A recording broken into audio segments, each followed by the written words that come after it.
Shalom, selamat hari Minggu jemaat yang dikasihi oleh Tuhan kita Yesus Kristus. Apa kabar semuanya? Puji Tuhan, tentunya semuanya dalam keadaan yang baik karena kita senantiasa dalam pemeliharaan Tuhan. Hari ini Minggu tanggal 7 Juni 2020, kita masih dalam ibadah online. Saya jemput jemaat Tuhan untuk bangkit berdiri.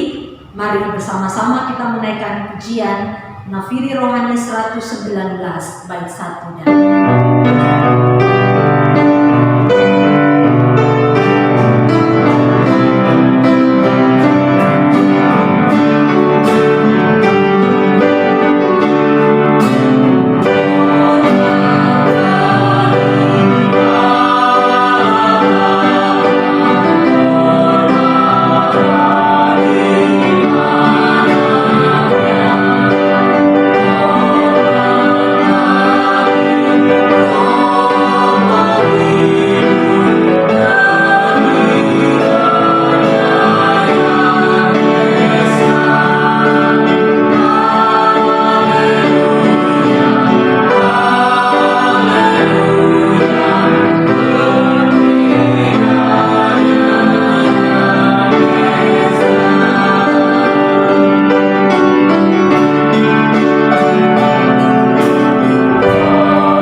Yang menjadikan langit dan bumi, Allah yang maha kasih, yang kasih setianya kekal sampai selama-lamanya.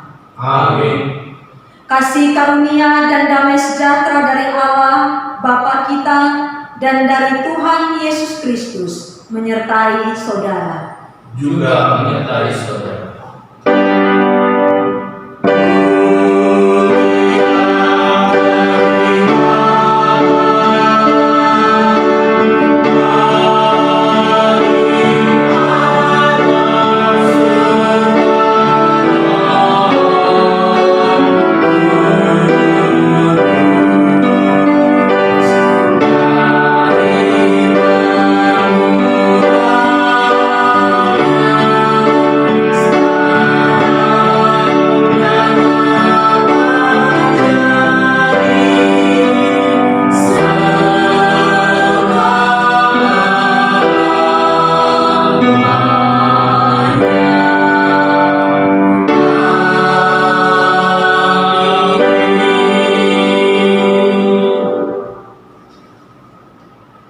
Yesaya 41 ayat yang ke-10 adalah nas pembimbing bagi kita.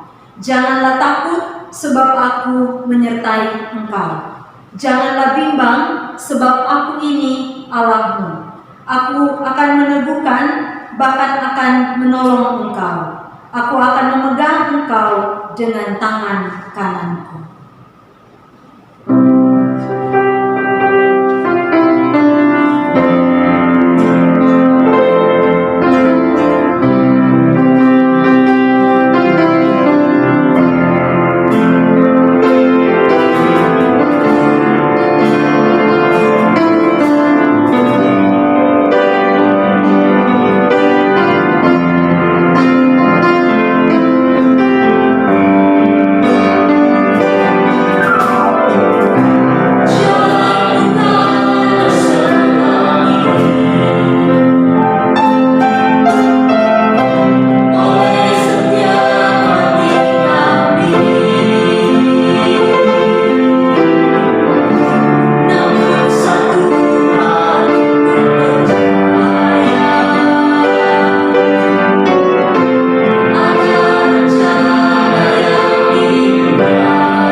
hatimu, dan dengan segenap jiwamu, dan dengan segenap akal budimu. Itulah hukum yang terutama dan yang pertama. Dan hukum yang kedua yang sama dengan itu ialah kasihilah sesamamu manusia seperti dirimu sendiri. Jemaat yang dikasihi Tuhan Yesus Kristus, marilah kita datang kepada Tuhan dengan merendahkan diri, mengakui segala dosa dan kesalahan di hadapannya. Kita memohon pengampunan daripada Tuhan, membuka diri kita agar Tuhan menyelidiki hati kita.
Yang telah mengaku segala dosa dan kejahatannya di hadapan Allah dan sungguh-sungguh mau bertobat, maka dengarkanlah berita anugerah pengampunan dari 1 Yohanes 1 ayat 9. Jika kita mengaku dosa kita, maka Ia adalah setia dan adil, sehingga Ia akan mengampuni segala dosa kita dan menyucikan kita dari segala kejahatan.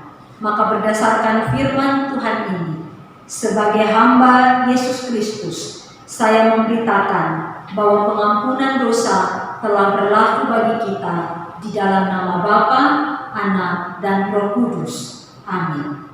Syukur kepada Allah untuk kasih dan anugerah yang besar kepada kita. Saya jemput jemaat Tuhan bangkit berdiri, kita menaikkan pujian syukur Nafiri Rohani nomor 16. Puji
ayat 31. Adapun Allah jalannya sempurna, janji Tuhan adalah murni. Dia menjadi perisai bagi semua orang yang berlindung padanya. Inilah petunjuk hidup baru bagi kita sekalian. Firman-Mu adalah pelita bagi kaki kami dan terang bagi jalan kami. Silakan duduk kembali.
menyertai kami di dalam membaca dan merenungkan firman Tuhan.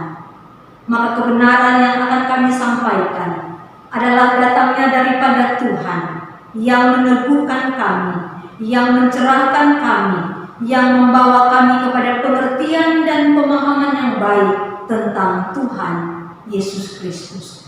Terima kasih banyak Bapa.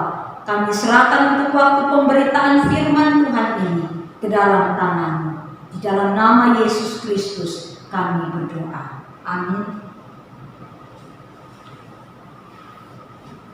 Firman Tuhan bagi kita sekalian dari 2 Korintus 13 ayat 13. Kasih karunia Tuhan Yesus Kristus dan kasih Allah dan persekutuan Roh Kudus menyertai kamu sekalian. Sekali lagi saya membaca bagi kita sekalian, kasih karunia Tuhan Yesus Kristus dan kasih Allah dan persekutuan Roh Kudus menyertai kamu sekalian. Berbahagialah setiap orang yang mendengar firman Allah dan yang memeliharanya dengan setia dalam kehidupannya. Haleluya. Haleluya.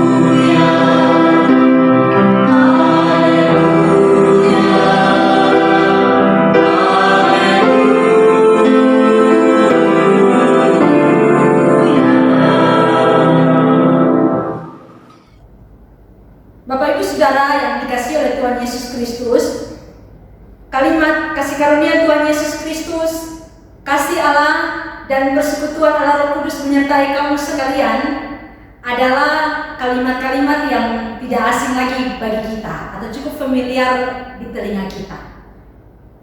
Khususnya ini selalu ada di dalam ibadah-ibadah gerejawi, baik ibadah raya maupun dalam ibadah kategorial kita. Biasa dimulai dengan salam pembuka dan juga diakhiri dengan salam penutup. Ini juga merupakan ciri khas daripada tulisan atau surat kiriman pastoral Rasul Paulus kepada jemaat-jemaat yang ada. Dia akan selalu memulai dengan salam pembuka dan juga diakhiri dengan salam penutup. Di dalam bagian ini 2 Korintus 13 ayat yang 11 hingga ayat yang ke-13 ini Bapak Ibu adalah salam penutup yang berlandaskan dua hal. Yang pertama, dia akhiri dengan nasihat. Nasihat ini adalah ditujukan kepada jemaat yang ada di Korintus supaya mereka terus hidup dengan penuh sukacita, damai sejahtera, kemudian hidup sehati sepikir, berdamai seorang akan yang lain. Ini adalah nasihat. Dan juga untuk bagian yang kedua adalah doa permohonan. Doa permohonan yang dinaikkan oleh Rasul Paulus ini adalah supaya jemaat Tuhan terus ingat dan mereka menyadari bahwa Allah Tritunggal selalu menyertai mereka. Inilah yang terus menjadi ciri khas daripada Rasul Paulus ketika dia menuliskan dan mengirimkan suratnya kepada jemaat-jemaat yang ada.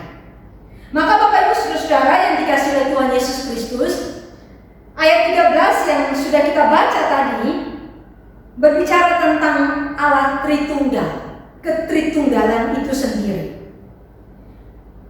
Penegasan daripada Paulus kepada jemaat yang ada di Korintus tentang penyertaan Allah ini, supaya dalam kehidupan praktek mereka, jemaat ini satu dengan yang lain hidup bukan menonjolkan siapa yang lebih baik dari siapa, bukan menonjolkan siapa yang lebih benar dari siapa, atau mereka menunjukkan siapa yang memiliki karunia paling banyak dan siapa yang sedikit.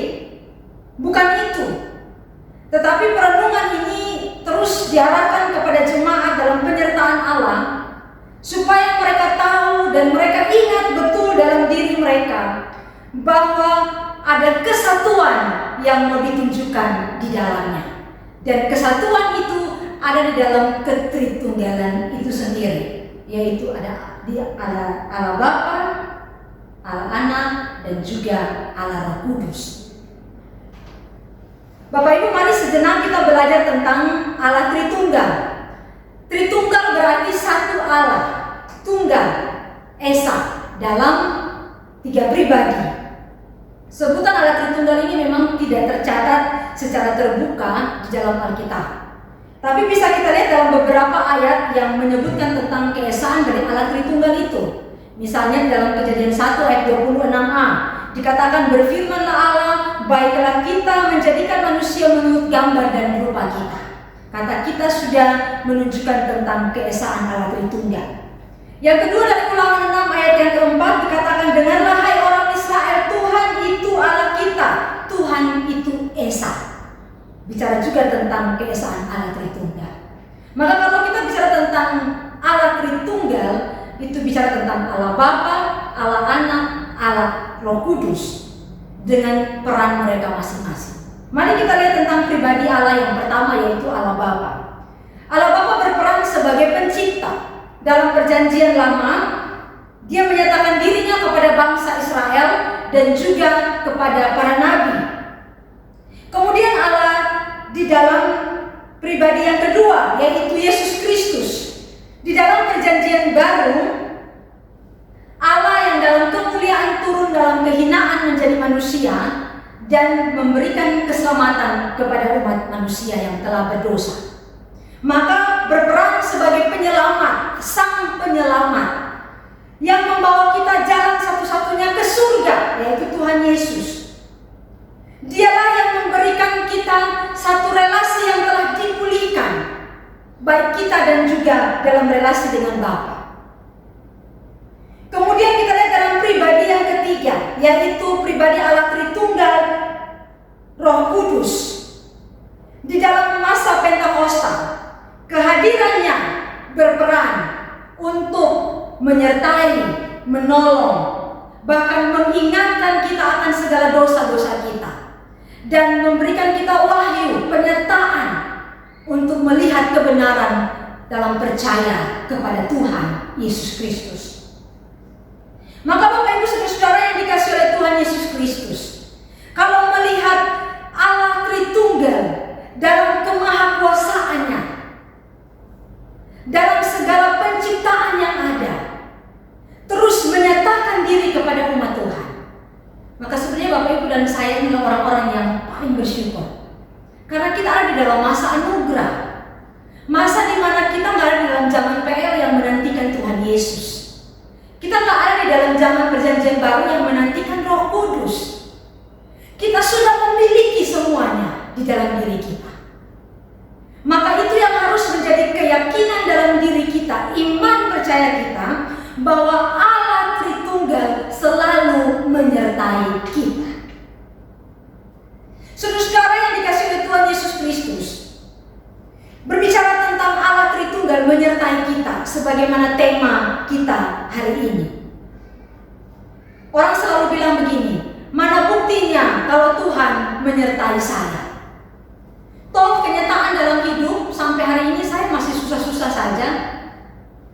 Toh dalam kenyataan hidup saya masih seperti orang yang dulu-dulu, nggak kaya, nggak miskin, nggak gereja atau gereja, ya pokoknya santai-santai aja. Tetapi Bapak Ibu, kalau kita menyadari betul bahwa penyertaan Allah Roh Kudus itu sempurna dalam hidup kita, saya percaya bahwa kita harusnya layak bersyukur karena kita bukan siapa-siapa. Mari kita lihat yang pertama tentang Allah Tritunggal yang menyertai kita. Penyertaannya itu dinyatakan bahwa setiap hari, setiap langkah hidup kita, kasih karunia Allah itu selalu menyertai kita. Bapak Ibu, mari kita lihat tentang kasih karunia. Kasih karunia itu dalam bahasa lain charis, grace, anugerah, pemberian yang cuma-cuma, yang tidak layak untuk menerimanya, tapi dia layak untuk mendapatkan, dan dia layak untuk memberikan kepada kita, sekalipun kita tidak layak untuk mendapatkan itu. Itulah anugerah. Kemudian bicara tentang kemurahan hati, kebaikan hati. Jadi Bapak Ibu, kalau kita melihat bahwa Allah Tritunggal dalam kasih karunia yang selalu ada bersama dengan kita setiap hari, patutnya kita berkata bahwa kebaikan hati Allah itulah yang memampukan kita bisa hidup hari ini. Saudara-saudara yang dikasihi oleh Tuhan Yesus Kristus, bukti Dia menyertai kita, bukti kasih karunia itu ada bersama dengan kita. Kita naik jabatan, kita punya karir yang bagus. Bagi yang sekolah, Tuhan kasih kepintaran, punya dapatkan nilai yang bagus. Usaha semakin lancar, ada skill yang Tuhan kasih. Walaupun di tengah-tengah keadaan yang susah, kita punya skill, kita punya kemampuan untuk jabat hidup. Itu pun adalah pemberian Tuhan. Jadi kalau bicara tentang kasih karunia yang selalu menyertai kita, kita akan terus menyadari bahwa apapun yang ada dalam diri kita, itu hanya semata-mata pemberian Allah bagi kita. Maka tidak patutlah untuk kita bisa bersombong diri. Kita dapat sembuh dari penyakit, itu kita melihat tentang kuasa penyertaan Tuhan. Ada yang mungkin sampai dengan hari ini masih minum obat, Bapak Ibu. Bangun pagi yang dicari duluan obat. Ada obat darah tinggi, ada obat asam urat, obat kolesterol, jantung, dan masih banyak lagi. Kita seolah-olah bergantung dengan obat itu setiap hari. Kalau tidak minum obat itu, kita pasti pusing. Tetapi kalau kita bisa melewatinya, kadang sudah bosan untuk minum obat-obat itu. Kita mulai bosan, mulai jenuh. Tapi kita masih mampu, masih kuat untuk bertahan. Itu pun karena ada penyertaan kasih karunia untuk kita. Jadi bersyukur Bapak Ibu. Sambil kita mengusahakan diri kita, kita tetap mengingat bahwa kita tidak sendiri karena ada kasih karunia beserta dengan kita. Yang kedua, kita selalu setiap hari bukan disertai oleh kasih karunia saja, tetapi juga kasih Allah. Kalau tadi kasih karunia dia pakai kata charis, Sekarang dia pakai kasih Allah atau agape, kasih yang sempurna, kasih yang murni, kasih yang tidak ada syarat apa-apa. Tetapi kasih itu memenuhi kita, kasih itu melingkupi kita. Dia berjalan bersama-sama dengan kita dan memampukan kita untuk mampu berjalan dalam ketidakpastian hidup. Rasul Paulus dalam 1 Korintus 13, dia berbicara tentang kasih kepada jemaat Tuhan. Dia katakan bahwa sekalipun kamu memiliki segala sesuatu, punya karunia yang banyak, atau punya semuanya di dunia ini, tapi kalau engkau tidak memiliki kasih, semuanya tidak ada artinya. Karena kasih itu ada dalam kekekalan dan dia akan sampai kepada kekekalan. Dan itu diwujud nyatakan dalam kehidupan kita manusia yang berdosa ini, Bapak Ibu. Maka kasih Allah yang memenuhi kita itulah yang memampukan kita. Sebagaimana Paulus dia bilang, kasih itu sabar. Kesabaran yang Allah berikan kepada kita itulah yang memampukan kita untuk dapat bertahan dalam keadaan yang tidak mungkin. Dalam keadaan yang baik atau dalam keadaan yang tidak baik, kita bisa menjalaninya itu dengan sungguh-sungguh, dengan penuh kepercayaan diri. Kita sabar untuk tidak melakukan kejahatan, walaupun ada kesempatan untuk berbuat jahat, tapi kita sabar karena kasih itu menuntun kita. Bahkan kasih itu tidak memarah, dia tidak menyimpan kesalahan orang lain. Atau dengan kata lain, kasih itu tidak tersinggung, tidak cepat tersinggung. Dia tidak membuat setiap list daripada kesalahan orang lain. Suami buat salah hari ini 5, dia catat ada 5 kesalahan. Anak, orang tua buat kesalahan, saudara buat kesalahan, dia catat itu semua. Dia simpan dalam agendanya. Kemudian ada catatan note di bawahnya. Satu saat nanti saya bongkar semuanya. Tetapi kasih yang memungkinkan itu akan menuntun kita bahwa kasih itu tidak memarah, dia tidak cepat tersinggung. Dia tidak menyimpan kesalahan orang lain. Saudara-saudara, seharusnya ini juga terus membawa kita untuk semakin melihat bahwa kita tidak marah dengan keadaan situasi kita. Kita tidak tersinggung karena orang yang cepat tersinggung ujung-ujungnya suka ngajak berantem. Maka kasih yang memenuhi kita itu terus mengingatkan kita untuk selalu memiliki kasih kepada sesama kita. Atau mungkin sudah selama 3 bulan ada di rumah ini Bapak Ibu, bagaimana kasih yang kita tunjukkan kepada saudara-saudara kita? Atau jangan sampai malah kita bilang begini, ternyata 3 bulan baru saya tahu semuanya. Saudara-saudara, tetapi hari ini kita kembali diingatkan bahwa ada kasih yang menyertai kita. Bahwa kita mengasihi orang juga pun harus mengasihi tanpa syarat. Karena kita pun adalah orang yang telah dikasihi oleh Tuhan. Kemudian yang ketiga, dalam penyertaan Allah Tritunggal, Dia selalu memberikan waktu untuk kita bisa bersekutu dengan Dia. Kapanpun saudara datang untuk berseru dan berteriak kepada Tuhan, kapanpun saudara mau memuji Tuhan, mau menyembah Tuhan, Dia selalu terbuka untuk menerima kita. Tuhan tidak punya waktu sip-sipan. Nanti jam ini untuk si A, jam ini untuk si B. Tidak seperti itu. Tapi kapanpun kita mau bersekutu, Allah dengan terbuka tangan, Dia selalu menyambut kita. Itu penyertaan Tuhan, Bapak Ibu. Jadi saudara-saudara, maka ketika kita punya sesuatu dalam diri kita yang sudah kita rasanya tidak sanggup lagi, kita dimungkinkan untuk datang bersekutu dengan Tuhan. Maka persekutuan itulah yang akan memampukan kita memiliki kesatuan diri dengan orang lain. Allah yang Tritunggal itu yang tidak pernah terlelap dan tidak pernah tertidur, Dia selalu ada pada kita. Saudara yang dikasihi oleh Tuhan Yesus Kristus, terbukti bahwa Allah Tritunggal menyertai kita. Bukan waktu keadaan baik, tetapi juga dalam keadaan tidak baik, dia ada untuk selalu menyatakan dirinya kepada kita. Salah seorang pemain sepak bola timnas Kolombia, namanya Falcao, Bapak Ibu. Kalau yang suka sepak bola pasti cukup tahu orang ini karena dia cukup terkenal. Dia adalah seorang Kristen yang takut akan Tuhan. Dia punya satu selebrasi yang selalu dia lakukan kalau dia memasukkan gol.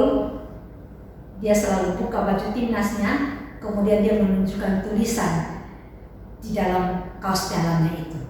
Tulisan itu adalah demikian: bersama Yesus, kamu tidak pernah sendiri. Jadi dia selalu menyamakan antara iman dan juga lapangan bola harus berjalan bersama-sama. Setiap kali dia mendapatkan kemenangan dan selebrasi itu, kemudian dia selalu diwawancarai. Satu waktu ketika dia diwawancarai, dia berkata demikian dengan pernyataan dia, bahwa kenapa saya selalu berkata bahwa bersama Yesus kamu tidak pernah sendiri. Karena dia yakin dalam dirinya dia bahwa kehadiran Allah itu selalu ada, baik di masa yang senang maupun di masa-masa yang menegangkan sekalipun. Bahkan dalam statementnya dia yang cukup menarik, dia berkata bahwa sekalipun engkau punya harta kekayaan yang berlimpah, tapi kalau engkau tidak puas secara rohani dalam dirimu, maka engkau akan tetap merasa kosong jiwa. Saudara-saudara yang dikasihi oleh Tuhan Yesus Kristus, Allah Tritunggal menyatakan dirinya dalam janji menyertai kita sampai selama-lamanya. Dan penyertaan inilah juga akan ada pada kita. Saya ingat dengan kata menyertai adalah satu kebenaran Alkitab, kebenaran firman yang terus terungkap sebagai janji Allah kepada umat Tuhan. Biasanya kalau ada kalimat menyertai kamu, dia akan diikuti oleh kalimat jangan takut. Contohnya misal Abraham, Ishak, ada Yakub. Ketika mereka ada di dalam fase tahapan hidup mereka untuk melangkah, firman Tuhan selalu datang kepada mereka, jangan takut, aku menyertai kamu. Musa, dia takut untuk melangkah, membawa keluar bangsa Israel dari tanah Mesir. Kalimat yang sama dia katakan, jangan takut, aku menyertai kamu. Yosua, ada tahapan baru di mana umat Tuhan harus masuk, bangsa Israel harus masuk ke tanah Kanaan dalam tahapan fase yang baru. Ketakutan Yosua juga pun diteguhkan oleh firman Tuhan. Jangan takut dan jangan tawar hati, aku menyertai kamu. Tuhan Yesus Kristus, waktu dia terangkat ke surga, perintah untuk murid-muridnya dan disertai dengan satu janji, aku menyertai kamu. Kalimat yang sama pun ada dalam kehidupan kita, Bapak Ibu. Saya dan Bapak Ibu, kita semua akan masuk dalam satu tahapan yang baru, yang orang sebut dengan new normal.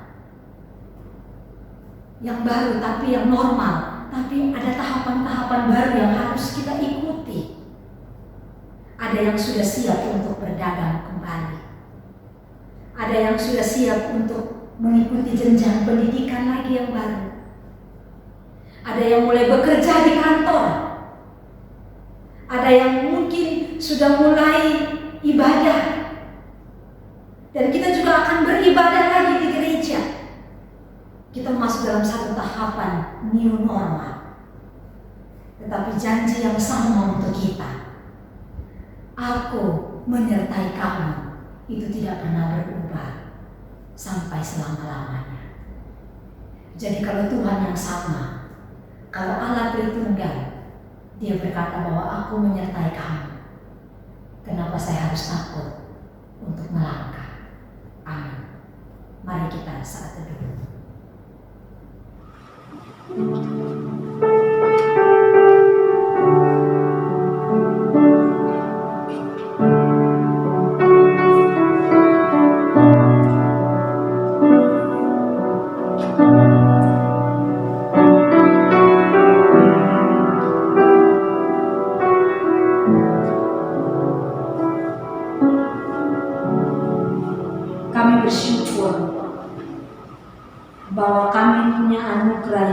khusus yang Tuhan berikan kepada kami, yaitu kasih karunia yang selalu bersama dengan kami.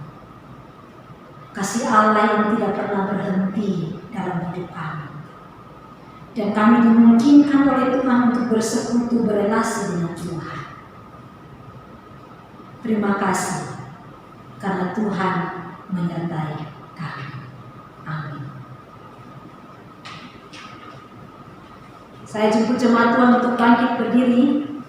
Bersama-sama kita mengikrarkan pengakuan iman percaya kita dengan pengakuan iman rasuli dengan berkata, aku percaya kepada Allah, Bapa yang Maha Kuasa, Khalik langit dan bumi, dan kepada Yesus Kristus, Anaknya yang tunggal, Tuhan kita, yang dikandung dari Roh Kudus, lahir dari anak Maria, yang menderita di bawah pemerintahan Pontius Pilatus, disalibkan, mati dan dikuburkan, turun ke dalam kerajaan maut, pada hari yang ketiga bangkit pula dari antara orang mati, naik ke surga, duduk di sebelah kanan Allah, Bapa yang Maha Kuasa, dan akan datang dari sana untuk menghakimi orang yang hidup dan yang mati.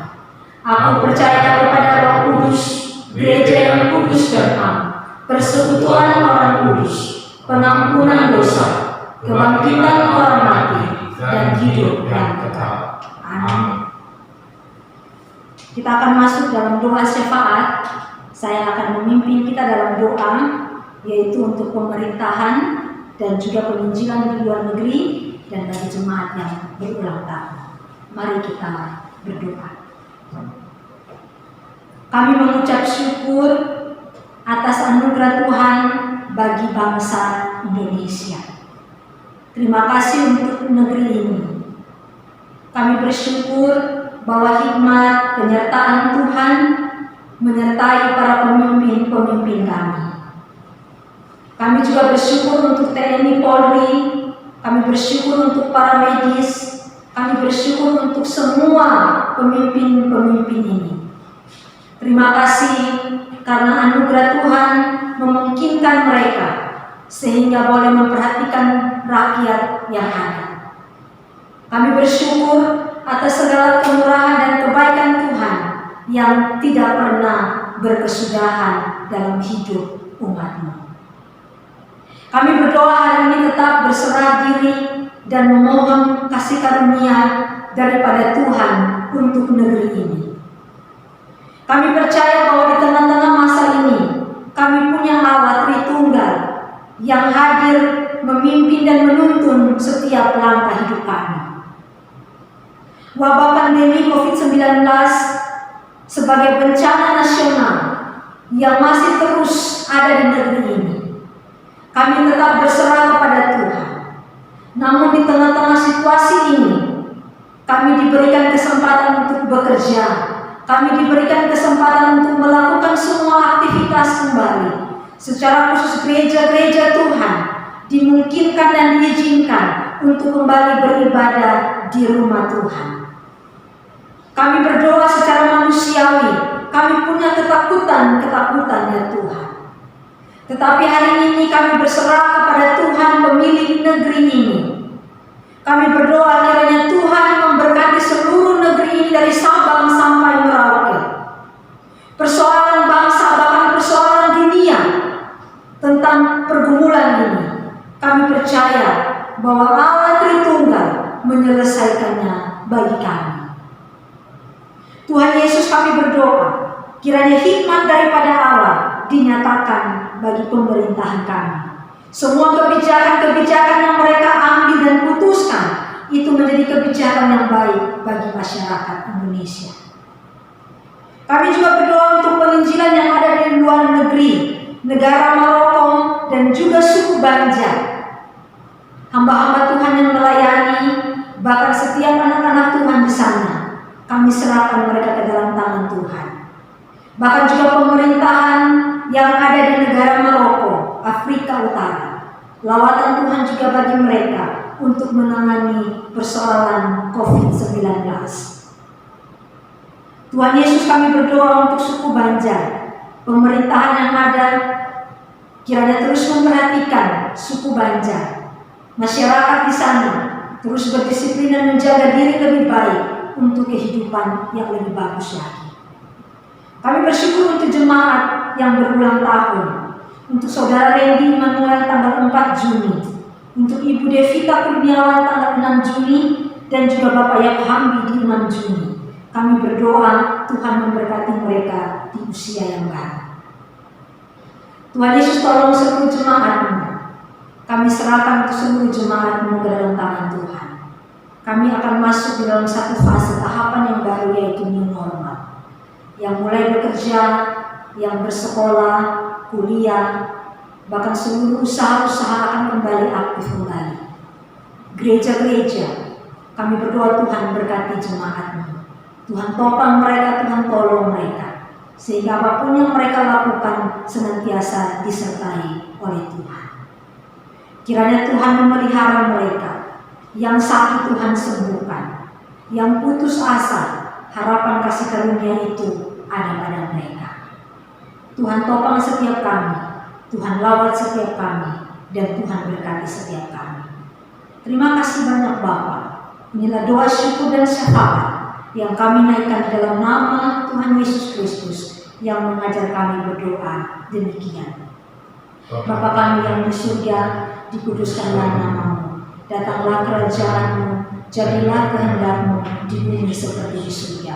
Berikanlah kami pada hari ini makanan kami yang secukupnya, dan ampunilah kami akan kesalahan kami, seperti kami juga mengampuni orang yang bersalah kepada kami.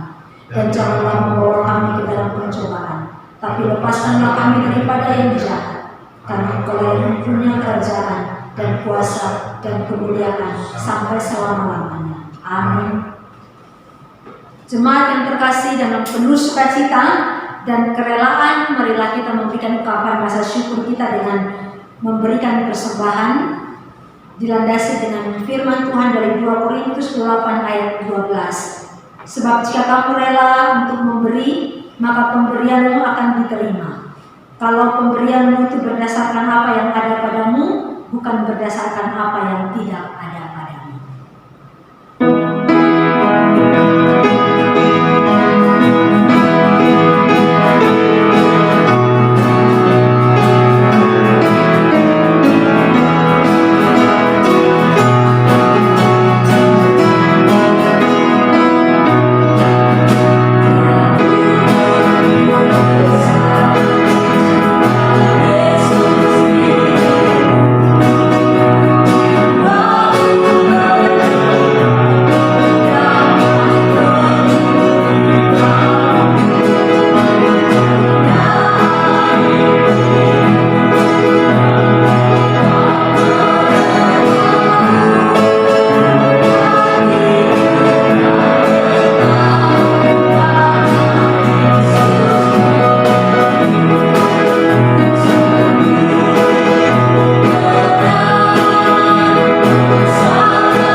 Dan kami menerimanya dan kami kembalikan itu ke dalam tangan Tuhan.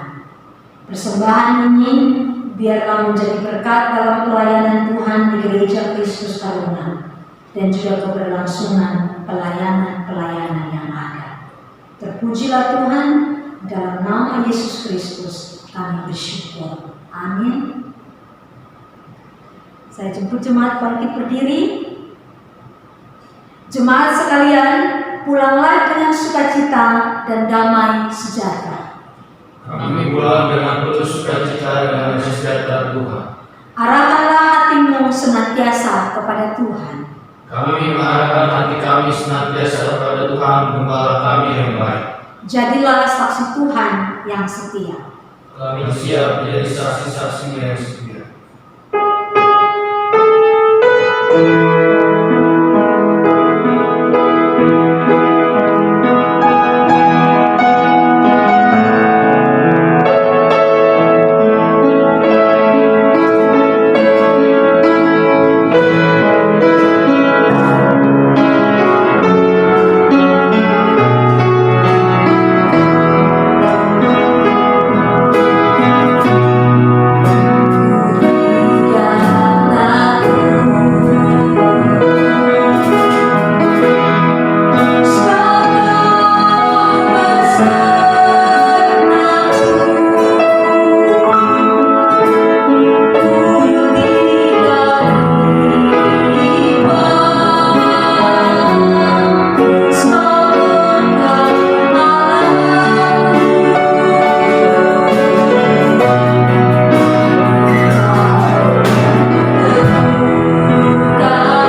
dan kasih Allah Bapa serta persekutuan Roh Kudus menyertai kamu sekalian dari sekarang sampai selama-lamanya. Amin.